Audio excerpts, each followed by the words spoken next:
जय हिंद। इस वीडियो में हम समझेंगे कि बिजली घर में बिजली कैसे बनाई जाती है, कैसे ट्रेन से कोयला लाकर कोल यार्ड से उसे हम लोग बॉयलर में पहुंचाकर स्टीम बनाते हैं और टरबाइन के द्वारा अल्टरनेटर को घुमाकर हम करंट बनाकर भेज देते हैं। साथ ही इसमें वाटर साइकिल कैसे चलता है उसको समझते हैं। ये काफ़ी कॉम्प्लिकेटेड है, लेकिन इसमें एनिमेशन के द्वारा आपको काफ़ी ईजिली समझ में आ जाएगा।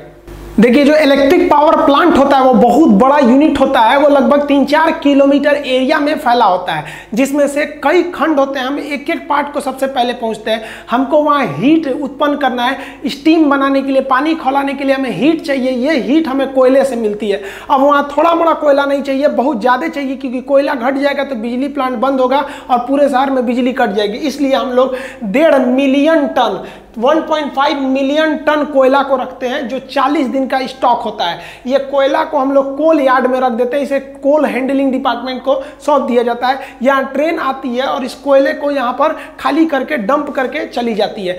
कोल यार्ड में जब ट्रेन पहुंचती है तो इस ट्रेन से कोयले को नीचे गिरा लिया जाता है और नीचे इसका स्टोरेज बना रहता है, जो पूरे प्लांट तक लेके जा सकता है।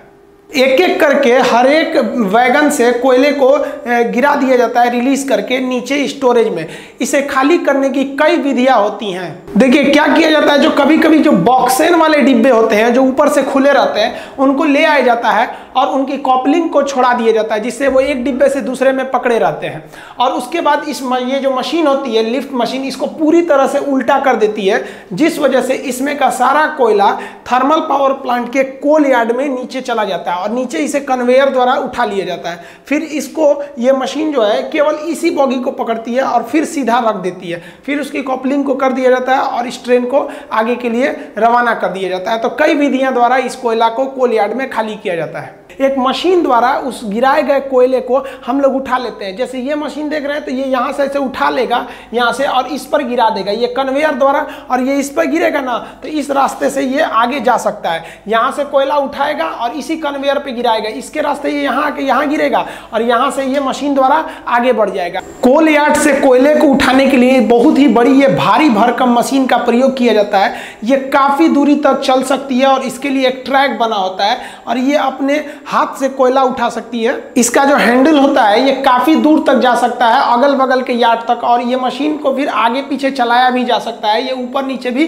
खिसक सकती है। देखिए, इस मशीन का जो अगला दांत होता है ना, वो आगे की ओर होता है। तो ये इस तरह से कोयले को उठा लेता है और इस साइड में ले जाके पटक देता है। आप देखिए, इधर जाएगा तो ये उठेगा और इस तरह से उठाते हुए जाएगा ये, और जब उस साइड का सर्किल चलेगा तो ये अपने ऊपर इस साइड में ले जाके कन्वेयर बेल्ट के ऊपर पटक देगा सारा कोयला। तो इधर से लोड होगा और इसी मशीन द्वारा उस साइड में अनलोड हो जाएगा। इस तरह से करने से आप यहाँ क्लोज लुक में देखिएगा तो ये नीचे से ऐसे उठा के ले आ रहा है और अपने ही पास गिरा ले रहा है। जैसे ये इधर से जाएगा और इस साइड में ले आके यहीं पर गिरा ले रहा है। जस्ट इसके नीचे आपका कन्वेयर बेल्ट जो इस पूरे कोयले को आगे भेजेगा और ये यहीं पे इसको डंप कर देता है। देखिए, यहाँ से ये निकल गया कन्वेयर बेल्ट पर।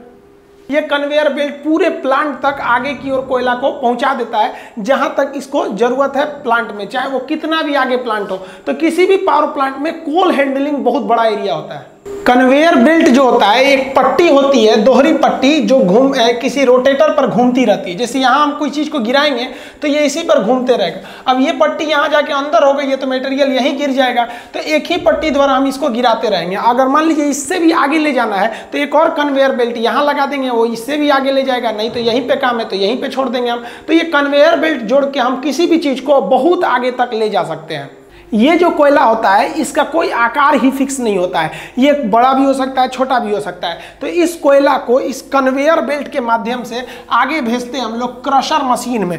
क्रशर मशीन क्या होता है, कोयले को छोटे छोटे टुकड़ों में तोड़ देता है, लेकिन इन टुकड़ों को हम अभी भी आगे जलने के लिए नहीं भेजते हैं। इसको इसके आगे फिर इस कन्वेयर बेल्ट द्वारा इसे हम पल्वराइज करने के लिए, मतलब पाउडर बनाने के लिए एक बाउल मिल में भेजते हैं। ये बाउल मिल में ये जो कोयला होता है एकदम पाउडर की तरह हो जाता है। जितना पतला पाउडर हम लोग लगाते हैं चेहरे पे ना, उस तरह से ये पाउडर को पीस के एकदम आटा बना देता है, ताकि पूरा कंप्लीट जल जाए। अंदर उसके जो ऐश यानी राख है वो बहुत ही कम बने। तो आप सोचिए, किसी भी पावर प्लांट का सबसे ज्यादा अगर कोई एरिया ऑक्युपाई करता है ना, तो 50% एरिया तो कोल यार्ड ही लेके चला जाता है। सोचिए, एक ट्रेन को ले आने का जगह बनाना रहता है पूरा स्टेशन की तरह। वहां ट्रेन आएगी, फिर उसको खाली करना है, फिर सोचिए 1.5 मिलियन टन कोयला को रखने के लिए जगह बनाना निकालना है, फिर उसके लिए कन्वेयर बनाना है। तो ज़्यादातर एरिया पावर प्लांट का, बिजली घर का, वो उसका अप्रोक्स 50% एरिया लेके चला जाता है आपका केवल कोल यार्ड हैंडलिंग डिपार्टमेंट। देखिए, अब जो कोयला आता है वो पल्वराइज होता है, मतलब एकदम पाउडर की तरह होता है, और उसे कोयला को हम लोग बॉयलर मशीन में डालते हैं। बॉयलर एक ऐसी मशीन होती है जिसमें आग लगाया जाता है, बॉयल किया जाता है किसी चीज को, ऊपर रख नीचे फर्नेस यानी भट्टी में आग लगाकर ऊपर किसी चीज को बॉयल करना, उबालना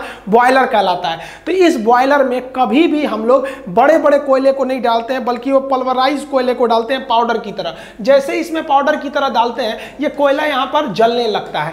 देखिए, जो बॉयलर होता है, जब इसमें कोयला जलता है तो कोयले के जो भारी कण होते हैं वो नीचे बैठ जाते हैं, तो उसकी गंदगी ज्यादातर नीचे चली जाती है, और जो ऊपर रहते हैं उन्हें फ्लाई एश कहते हैं, वो फ्लू एयर के रूप में वो ऊपर का धुआं निकल जाता है। और इसमें इस तरह से गर्म हवा की जाती है जिसे प्री हीटेड एयर कहते हैं, कि कोयले की जो नमी है वो सूख जाए और कोयला अच्छे से इसमें जल सके, और पाइप के रास्ते से इसमें पानी आता है, और इसके जितने भी बॉटम एश होते हैं वो नीचे चले आते हैं, और फ्लाई एश जो उड़ने वाले धुआं होते हैं वो ऊपर चले जाते हैं, और ये जाके पूरे ये ट्यूब को गर्म कर देता है जिसमें पानी भरा रहता है, जिससे कि स्टीम बनते हैं। बॉयलर में जो पानी डाला जाता है वो पानी पाइप के रूप में रहता है। आप देखिए, पूरा पाइप के अंदर पानी है और इसमें आग लगा हुआ है, ये कोयले का जो पाउडर के रूप में वही आग लगा हुआ है। अब आप बताइए, ये आग के संपर्क में ये जितने पाइप हैं, इन पाइप में पानी है। अब ये नीले रंग के दिख रहे हैं, गर्म होकर लाल हो जाएंगे, और ये ऊपर बॉयलर का जो टंकी रहता है इसी में से पानी आ रहा होता है। ये पानी नीचे के आग के द्वारा पाइप के अंदर ही स्टीम बनने लगता है और सुपर हीटेड हो जाता है।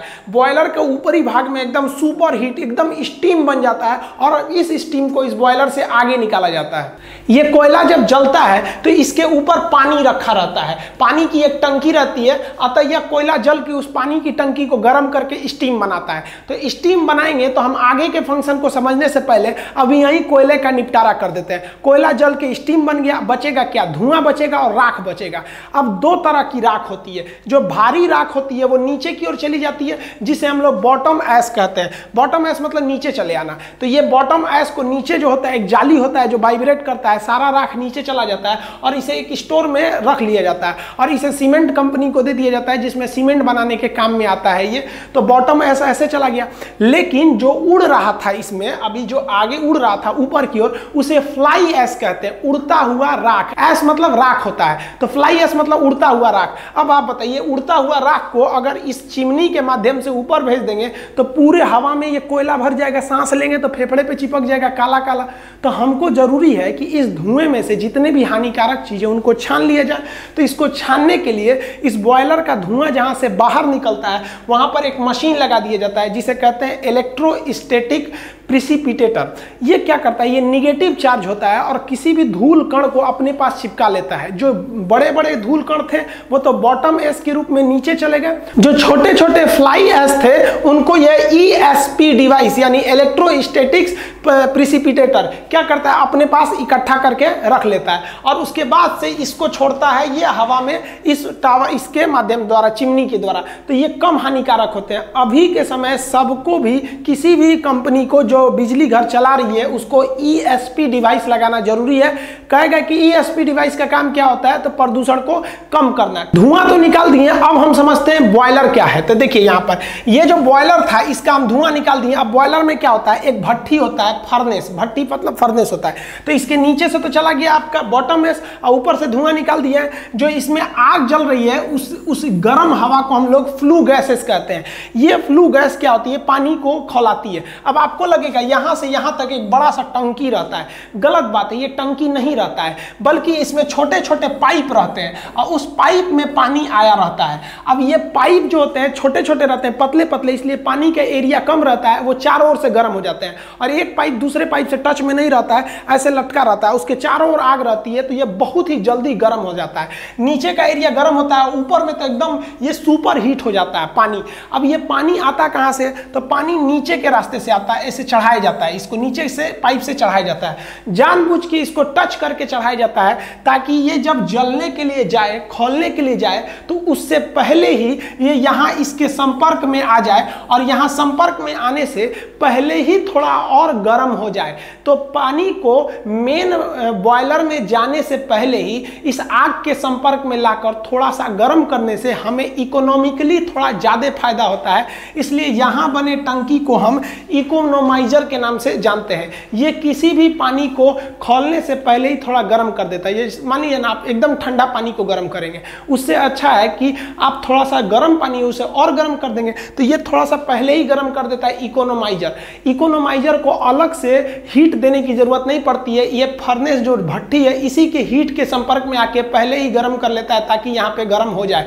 और इसके एकदम टॉप वाले भाग में ये जो होता है एकदम खोल जाता है, जिसे सुपर हीट कहते हैं। आप ये देखेंगे ये बाहर से इसका शकल है, अब ये सुपर हीट हो गया, अब ये स्टीम बन गया है, स्टीम बन के नीचे लाया जाएगा, वो बहुत ही गर्म भाप बन गया है। अब ये स्टीम इस रास्ते से नीचे आएगा, देखिए यहाँ स्टीम के लिए पाइप दिख रहा है, अब ये स्टीम नीचे आएगा। स्टीम में कितना दम होता है सोचिए, कुकर का जो ऊपर का ढक्कन उठ जाता है, सीटी उठ जाता है, वो स्टीम के बदौलत। तो इतने छोटे से कुकर में, कुकर भी एक तरह से क्या है, बॉयल करता है, किसी भी पानी को गर्म करके बॉयल करता है, उबालता है। तो कुकर भी एक तरह का बॉयलर ही है, वो छोटा सा बॉयलर है। तो सोचिए इतना छोटे बॉयलर में ये हाल है, इतना बड़का बॉयलर से अगर जो स्टीम निकलेगा उसका कितना भयानक पावर होगा। अब इसी स्टीम को ले जाएंगे नचाने के लिए टरबाइन को, और टरबाइन नचेगा तो बिजली उत्पन्न होगा। देखिए टरबाइन जो होते हैं ना, वो एक पंखा होता है, ये कई पंखों के एक समूह होते हैं जिसे हम टरबाइन कहते हैं। टरबाइन भी कई तरह के होते हैं, high pressure turbine, intermediate pressure turbine, low pressure turbine. मतलब जो भाप आ रहा है वो इसे नचाएगा, इस टरबाइन को, इस पे ब्लेड लगे रहते हैं। देखिए ये है टरबाइन का शेप, इस पर से हाई प्रेशर का जो आता है आपका स्टीम, उस स्टीम को बहुत ही तेजी से गुजारा जाता है। इतना गर्म होता है वो, और इतना ज्यादा प्रेशर होता है कि वो इसको नचाने लगता है, और ये नचाना चालू करता है एक साइड से। तो देखिए जैसे स्टीम आया होगा तो शुरुआत में गर्म होगा, थोड़ा और जाएगा तो थोड़ा और ठंडा होगा, आगे जाएगा तो और ठंडा होगा। तो इसके एक हिस्सा को कहते हैं हाई प्रेशर टरबाइन। जब स्टार्ट करता है तब वहां बहुत ही ज्यादा गर्म रहता है, आगे जाएगा तो थोड़ा और ठंडा होगा स्टीम, तो इसे कहते हैं हम लोग इंटरमीडिएट टरबाइन। आगे गया तो लो प्रेशर टरबाइन, मतलब एकदम आगे जाने पर लो हो जाता है। तो टरबाइन घूमता है। यही टरबाइन जो होता है ये पूरे पावर प्लांट का हार्ट, हृदय कहा जाता है। इसे घुमाने के लिए स्टीम की जरूरत पड़ती है। तो अभी तक जो बना रहे थे हम लोग स्टीम कोयला से, वो केवल और केवल इसी टरबाइन को घुमाने के लिए। लेकिन एक समस्या सोचिए, ये खुले हुए टरबाइन पर अगर स्टीम मारेंगे तो भाप तो बिखर जाएगा, उतना प्रेशर नहीं लगा पाएगा। तो इसको क्या किया जाता है ना, ढक दिया जाता है। जैसे ये टरबाइन है ना, तो इसको चारों ओर से ढक दिया जाता है, इसका एक प्लेट से ऐसे ढक दिया जाएगा। जैसे यहाँ देखिए, यहाँ पर ढका हुआ, आधा ढका हुआ है, यहाँ पर, यहाँ से प्रेशर घुसा दिया जाता है इसके अंदर। जो स्टीम के अंदर प्रेशर जाता है वो इस रास्ते भेज दिया जाता है ताकि स्टीम यहाँ से अंदर जाके टरबाइन को घुमा सके। यहाँ देखिए ये जो पीला वाला पार्ट दिख रहा है आपको, यही है आपका टरबाइन। अब इसके अंदर स्टीम कहाँ से गया, तो ये देखिए ये वाला एरिया जो है ना, ये ऊपर से ये स्टीम इसको लेके आया, इसके अंदर ले गया स्टीम। अब देखिए ये इसके अंदर चला गया तो स्टीम बाहर नहीं निकल पाएगा और अंदर टरबाइन को खूब तेज नचाएगा। और टरबाइन नचेगा तो टरबाइन से जुड़ा रहता है जनरेटर। ये जो जनरेटर होता है यही चलने लगेगा और इसी से हमको बिजली मिलेगी। टरबाइन में जब स्टीम पहुंचता है तो सबसे पहले जो होता है हाई प्रेशर टरबाइन घूमता है, जिसका साइज छोटा होता है, क्योंकि जो स्टीम आ रही है ये पहले गर्म है, इसका प्रेशर बहुत ज़्यादा है। ये इसको घुमाने के बाद इंटरमीडिएट पे जाती है, फिर एकदम लो प्रेशर टरबाइन, ये बड़ा होता है, इसको घुमाना ईजी होता है, तो ये कम प्रेशर पे भी घूम जाता है। इसको घुमाने के बाद अब ये घूमेगा तो इसी से जुड़ा हुआ है उधर का अल्टरनेटर, वो जनरेटर घूम जाएगा, और जो यहाँ में स्टीम बना हुआ है भाप, उसे नीचे की ओर कंडेंसर में भेज दिया जाता है। देखिए इस रास्ते से जैसे ही इसमें गर्म एकदम हॉट स्टीम पहुंचेगा, भाप पहुंचेगा, तो भाप में बहुत ज़्यादा ताकत होता है, वो इसको नचाएगा। ये जैसे नचेगा तो जो इसके बीच का रॉड है जिसे शाफ्ट कहते हैं, इस शाफ्ट को इस जनरेटर के शाफ्ट से जोड़ दिया गया है। अब ये जनरेटर नचने लगेगा। अब ये काफ़ी हैवी शाफ्ट है, ये जितना तेज नचेगा उतना ही तेज ये इस जनरेटर को नचाएगा। आप कहेंगे जनरेटर से बिजली मिलता है, घर पे भी तो जनरेटर चलाते हैं, तो सेम चीज़ तो घर पे भी करते हैं। यहाँ कोयला जला के कर रहे हैं और घर पे आप डीजल जला के करते हैं, लेकिन उसका पावर कम होता है, इसका पावर बहुत ज़्यादा होता है। ये जनरेटर जो होता है ना आपके घर के बराबर होता है, इतना बड़ा जनरेटर होता है, तो नचाने के लिए ज़्यादा एनर्जी की जरूरत पड़ती है। आप समझते हैं इस जनरेटर के अंदर क्या सिस्टम होता है। देखिए ओरेस्टेड नामक एक वैज्ञानिक थे, इन्होंने कहा था कि जब बहुत ही तेज करंट जाता है, बहुत हाई वोल्टेज का करंट जाएगा, तो उससे चुंबक पैदा हो जाएगा। आप देखे भी होंगे हाई वोल्टेज का जब करंट जाता है तो उसके अगल बगल में मैग्नेटिक फील्ड आता है, आपको खींच सकता है थोड़े दूर पर ही, उसे हम लोग वर्चुअल कंडक्टर भी कहते हैं, दूर से ही खींच लेता है। तो फैराडे नामक वैज्ञानिक ने दिमाग लगाया, कहा कि ससुरा जब इलेक्ट्रिसिटी से, करंट से चुंबक पैदा हो सकता है तो चुंबक से करंट क्यों नहीं पैदा हो सकता है। तो इन्होंने इसी सिद्धांत को घुमाकर कोशिश किया। इन्होंने कहा कि जब करंट जा रहा है तो चुंबक बन रहा है, तो एक काम करते हैं, हम चुंबक को ले जाते हैं, करंट बनेगा। तो ये क्या किए, एक तार को बीच में रख दिए यहाँ पर ऐसे, और इसके साइड में ना ऐसे ऐसे चुंबक ले जा रहे थे। ये इसको ले जाने से ना इसमें बिजली बन ही नहीं रहा था। कहे कि चुराई तो उल्टा काम काहे नहीं कर रहा है। अब इनको दिमाग काम नहीं कर रहा था, ऐसे तार था, इसमें ऐसे ऐसे चुंबक ले जा रहे थे, तो इनका काम ही नहीं कर रहा था। तो एक बार क्या किए इन लोग ना कि ये तार, ये चुंबक को ना घुमा के, इसके अंदर जो चुंबक चारों ओर लगा के, और अंदर का जो तार था ना उस तार को राउंड नचाना चालू किए। जैसे ये कॉइल है ना, ये कुंडली, तो इसको ये राउंड नचाना चालू किए। राउंड नचाने से ना यहाँ पे बिजली मीटर लगा के, अमीटर लगा के नाप लिया गया कि भाई करंट पैदा हो गया। ये करंट कैसे पैदा हुआ, तो देखिए किसी भी चुंबक का ना एक चुंबकीय क्षेत्र होता है जिसे हम चुंबकीय बल रेखाएं कहते हैं। तो ये यहाँ तक चुंबकीय बल रेखाएं इसकी निकली हुई हैं, और इधर से भी जो चुंबक है इसकी भी चुंबकीय बल रेखाएं इधर निकली होंगी। तो ये सिद्धांत दिया गया कि जब दो चुंबकीय बल रेखाओं के बीच में कोई कंडक्टर या कोई कॉपर का वायर कॉइल उसको काटेगा तो इस कॉइल के अंदर खुद ब खुद बिजली पैदा हो जाएगी। अतः ये दोनों एक दूसरे के पूरक सिद्धांत है। इन्होंने कहा कि बिजली से चुंबक पैदा होगा, तो इन्होंने कहा कि भैया चुंबक से भी बिजली पैदा हो जाएगा। ये होता है अल्टरनेटर। ये जो अल्टरनेटर और डायनेमो, इसका एक अलग चैप्टर होता है, इसको हम उसमें समझाएंगे। अभी आप मोटा मोटी यही समझिए कि जहां दो चुंबक रख देंगे, उसके बीच में अगर आप किसी भी तार को इसे घुमाएंगे, अब बहुत हाई स्पीड में घुमाएंगे, तो वो जो चुंबक का जो ये जो बल रेखाएं थी वो बदल जाएंगी आपकी विद्युत में, और आपको तार पर बिजली की प्राप्ति हो जाएगी। तो जनरेटर के अंदर इसी को घुमाया जाता है। तो जितना जो टरबाइन लगाए थे, वो टरबाइन का जो शाफ्ट था वो इसी से जोड़ दिया जाता है, टरबाइन को इससे जोड़ दिया जाता है। अब जो स्टीम आ रहा है वो नचाएगा टरबाइन को, टरबाइन नचाएगा इस कॉइल को। अब कॉइल क्या करेगा, इसके चुंबकीय क्षेत्र को इसके चुंबकीय क्षेत्र के बीच में घूमेगा, तो उनके चुंबकीय क्षेत्र को काटेगा, इसमें बिजली उत्पन्न हो जाएगी, और यहाँ से आप वायर के रास्ते से, ट्रांसमिशन लाइन से भेज सकते हैं आप बिजली को।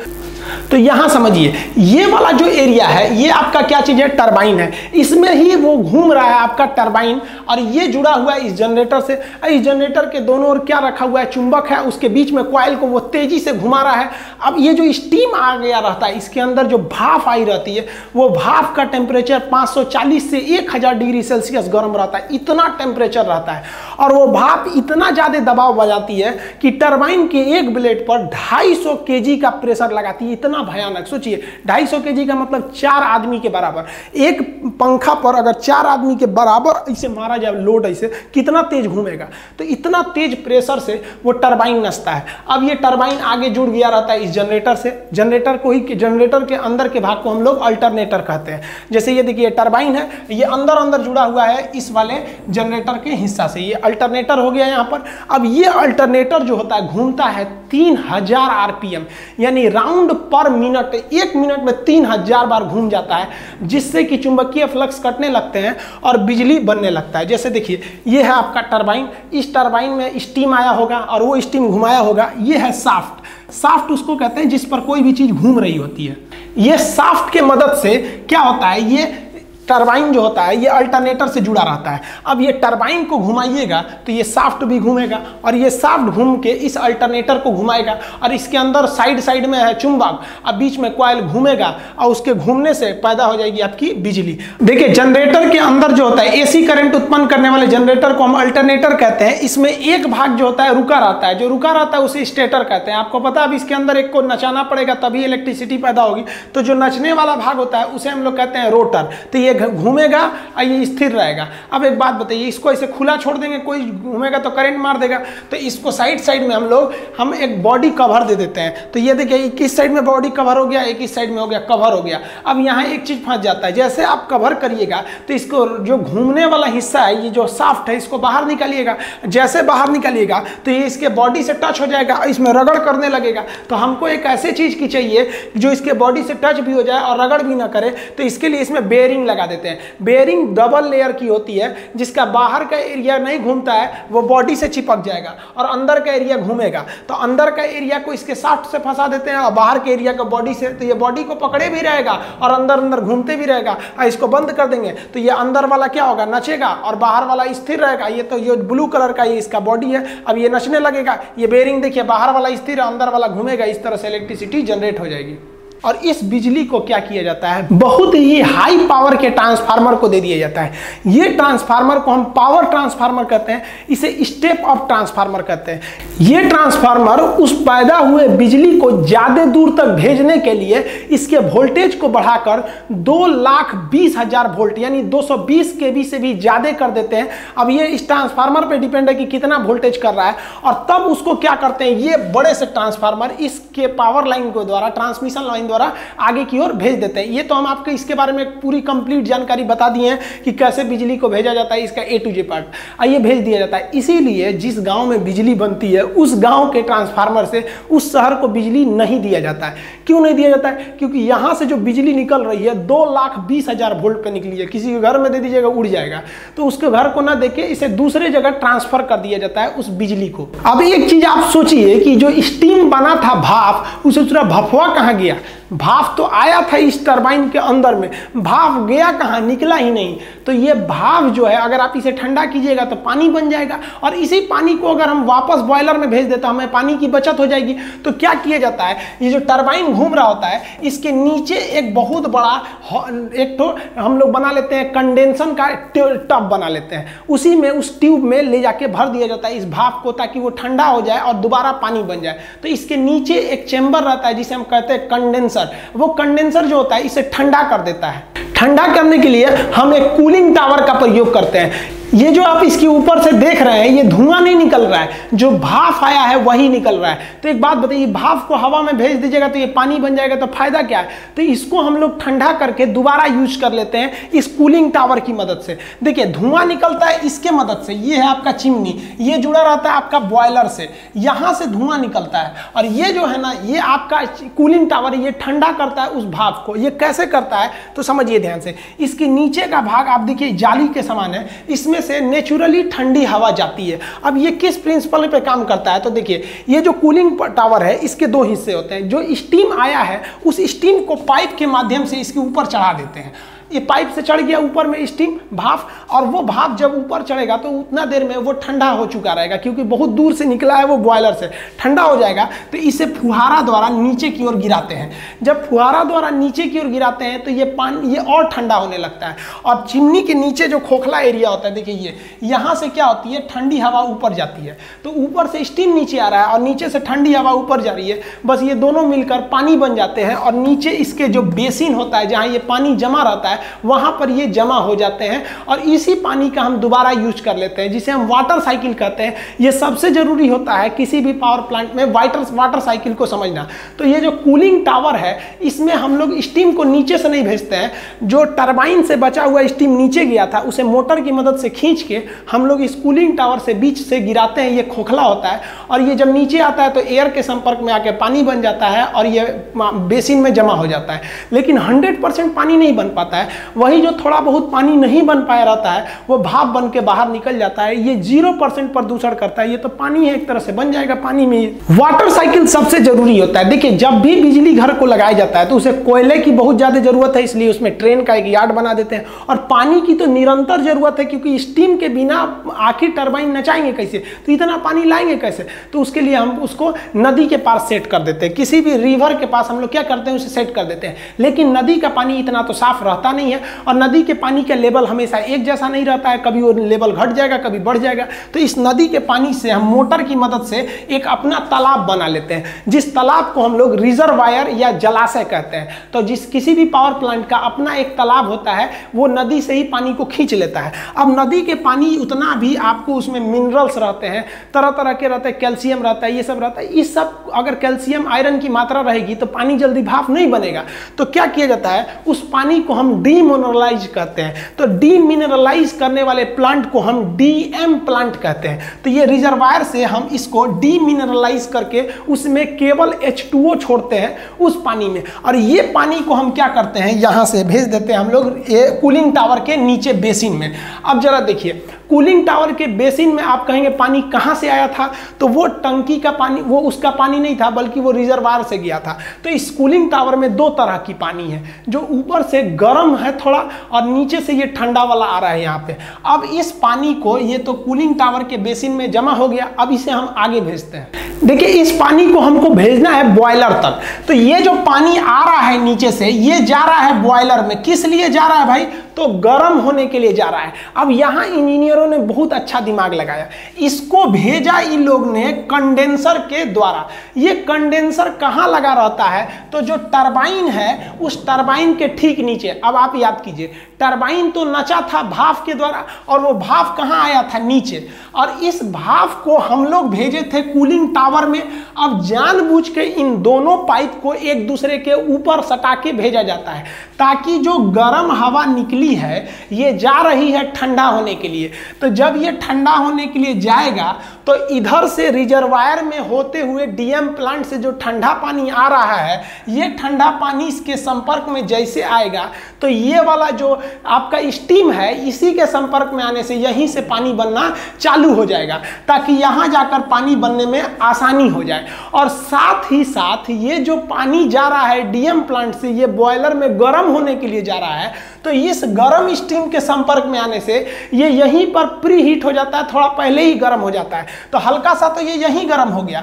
अब एक चीज ध्यान दीजिए, इसको हम लोग चाहते तो डायरेक्ट यहां से चढ़ा देते ऊपर की ओर, लेकिन ऊपर की ओर जानबूझकर नहीं चढ़ाया गया, क्योंकि डायरेक्ट पानी चढ़ाएंगे तो उस पानी का टेम्परेचर अभी भी बहुत ही ज्यादा ठंडा है, बहुत ज्यादा गर्म नहीं है।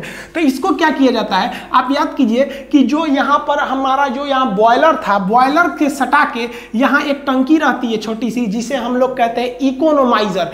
ये क्या करता है, पानी इस इकोनोमाइजर के रास्ते जाता है, और ये इकोनोमाइजर इसी ही भट्ठी से गर्मी ले लेता है, हीट ले लेता है, जिससे कि हमको इकोनॉमिकली थोड़ी बचत हो जाती है, और ये पानी पहले ही गर्म हो जाता है, प्री हीट हो जाता है। और उसके बाद इसको इस साइड ले आते हैं पतले पतले पाइप द्वारा, और इस पाइप को यहाँ घुमाते हैं इस तरह से।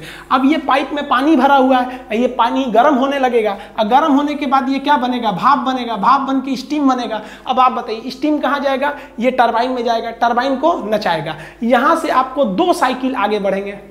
एक साइकिल हो जाएगा वाटर साइकिल की पानी कैसे फ्लो कर रहा है, दूसरा हो जाएगा आपका कि बिजली कैसे बन रही है। तो पहले हम लोग वाटर फ्लो को समझते हैं, वाटर कैसे फ्लो हो रहा है। तो स्टीम जो यहाँ पे है बाबू देखिए ध्यान से, ये स्टीम जो है इस टरबाइन को नचा के अंदर घुस जाएगा, अंदर घुस के ये वाटर कूलर में जाएगा, वाटर कूलर में ये कूलिंग टावर में ठंडा होकर नीचे बेसिन में पहुंच जाएगा। बेसिन में एक्स्ट्रा पानी कहाँ से आ रहा था, तो नदी से। नदी से के कैसे आएगा, रिजर्वायर में। रिजर्वायर के बाद ये डीएम प्लांट के माध्यम से इसमें पहुंचेगा।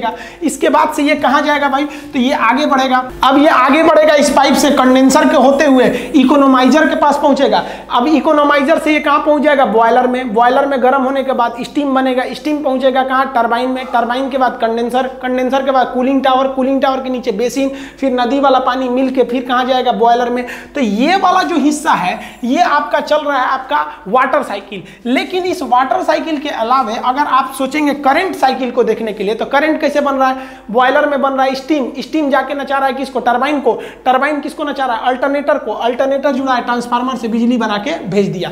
तो बिजली घर में मेनली चीज होती है टरबाइन और जनरेटर, यही मेन होता है। अल्टरनेटर, जनरेटर के अंदर होता है अल्टरनेटर, ये दो मेन चीज हो गए। अब टोटल साइकिल अगर आप देखेंगे तो एक कोयला का साइकिल चल रहा है, वो कैसे हो रहा है, एक वाटर साइकिल है और एक करंट की साइकिल है। करंट साइकिल सबसे छोटा है, बॉयलर से स्टीम बना, वो आया टरबाइन में, टरबाइन नचा और वो अल्टरनेटर को दिया, वो नचा के बिजली बना दिया, ये निकल गया आपका करंट साइकिल। अगर पानी का साइकिल देखेंगे तो नदी के रिजर्वायर से आया ये डीएम प्लांट में, ये गया कूलिंग टावर के बेसिन में नीचे वाले भाग में, और बेसिन से ये आगे बढ़ा, ये कंडेंसर होते हुए इकोनोमाइजर से बॉयलर में पहुंच गया, बॉयलर से स्टीम बन के ये कहाँ गया, टरबाइन के नीचे फिर जाके ये भाप बन गया और ये कूलिंग टावर में चला गया। ये वाटर साइकिल हो गया। कोल साइकिल देखेंगे, कोयला कैसे आ रहा है, तो ट्रेन के रास्ते से कोल यार्ड में आया, कोल यार्ड के बाद उसको क्रश किया गया, क्रशर के बाद उसे पल्वराइज किया गया बॉल मिल में, उसके बाद इसे किस में भेजा गया हम लोग ने, बॉयलर में। बॉयलर में जला तो जो ऊपर उड़ गया उसे कहा गया फ्लाई ऐश, जो नीचे बैठ गया उसे कहा गया बॉटम ऐश। बॉटम ऐश को नीचे इकट्ठा करके सीमेंट को भेज दिया गया। फ्लाई ऐश को हम लोगों ने प्रिसिपिटेटर द्वारा छान के रख लिए लोग। इस तरह से आप टोटल बिजली कैसे बनती है ये पावर प्लांट समझ गए। अब इसमें आप एक चीज उतना अच्छा से नहीं समझे होंगे कि इसके अंदर बिजली कैसे बन जाती है, अल्टरनेटर के अंदर। तो ये अल्टरनेटर एक अलग ही टॉपिक होता है कि इसके अंदर कैसे बिजली बनती है। ये एक सिंपल सा तरीका है कि किसी भी चुंबक के अंदर कॉइल को घुमाएंगे तो बिजली बनने लगता है। तो ये अल्टरनेटर भी कई टाइप के होते हैं। ये थर्मल पावर प्लांट था, इसमें कोयला जला के बिजली बनाई गई। इसके अलावा गैस पावर प्लांट होते हैं, वो थोड़ा इसी की तरह होते हैं, थोड़ा अलग होते हैं। हाइड्रो इलेक्ट्रिक पावर प्लांट नदी द्वारा बिजली बनाए जाते हैं। परमाणु बिजली घर वो अलग होते हैं, उसको हम लोग कभी और चर्चा करेंगे। इसको हम लोग नेक्स्ट वीडियो में समझेंगे कि एसी करंट क्या होता है, डीसी क्या होता है, आखिर हम इस करंट को कैसे चाहेंगे तो एसी बना सकते हैं, कैसे चाहेंगे तो डीसी बना सकते हैं। मिलेंगे नेक्स्ट वीडियो में, तब तक के लिए जय हिंद।